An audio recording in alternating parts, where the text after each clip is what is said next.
తిరుమల శ్రీ వెంకటేశ్వర స్వామి దర్శనానికి వెళ్తున్నాము. ప్రయాణం మధ్యలో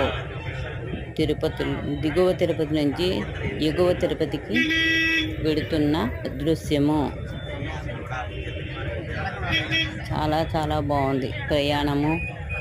అందరూ గోవిందనామాలు చెప్తూ కొండ ఎక్కడము చాలా ఆహ్లాదకరంగా.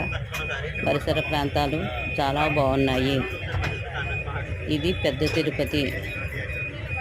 ఓం నమో వెంకటేశాయ.